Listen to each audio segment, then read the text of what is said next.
Hi, my name is Susanna Mills, and I am the editor-in-chief of the American Philatelist.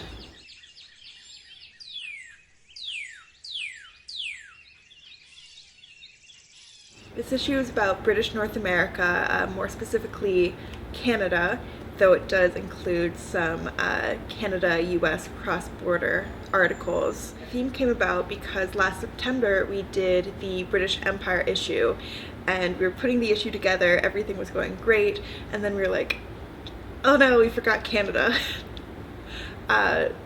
So we knew that was a huge oversight. We were like, oh, we can try to kind of squeeze it in, but the issue was already really full. So we said, well, British North America, Canada, that could really be just its own issue. So here we are now. So the cover was a bit of a tricky one because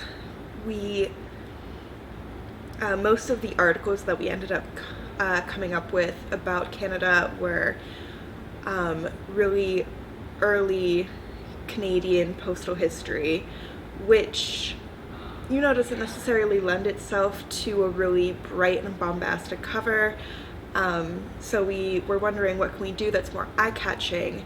And basically I found these 2022 brand new Canadian stamp issues that were based off of these travel posters, these vintage travel posters. We just really liked that design concept. So this cover is based off of that concept. It's not one of the actual travel covers that came from the stamp issue, but it's inspired by that. And then of course on the front we have Canada's first 3 issues, Scott 1, 2, and 3, to kind of get the idea across.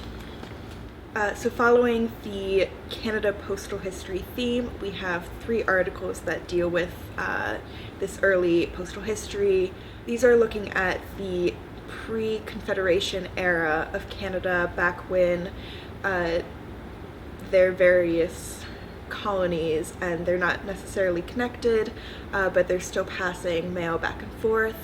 So you get into some more complicated routes and rates, and how do you read these covers that don't necessarily have stamps, don't necessarily have a ton of information, but you can still figure out where they're coming and going from with enough information.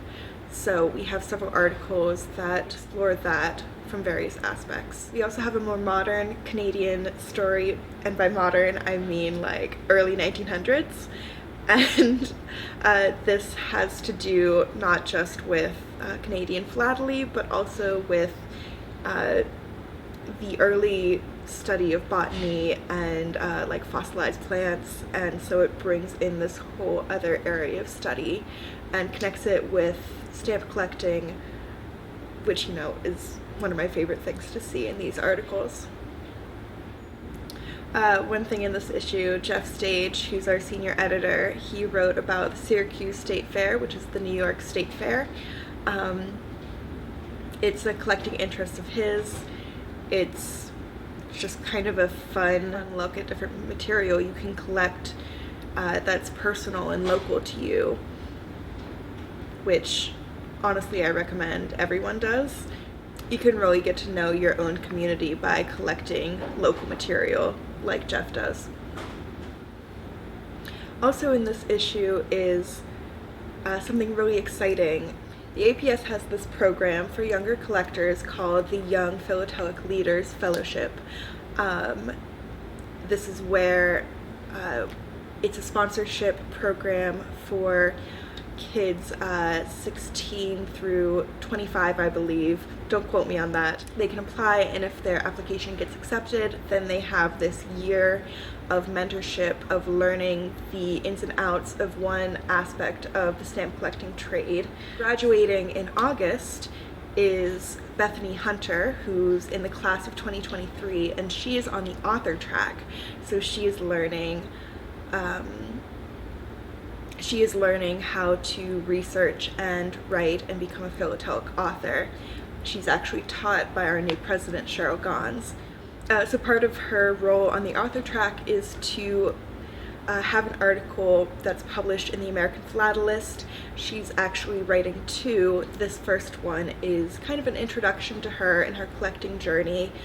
In this first article that we published in August, she's just sharing her collecting journey, and then her second article that she's writing is going to be on, a topic that she's researched, not a personal story. It was great to receive this first article from her and to be able to share with you her collecting story, and also share a little bit about the YPLF and why this is an important program for us. So we're coming up to the time of year when we hunker down and we figure out what we're going to be doing next year.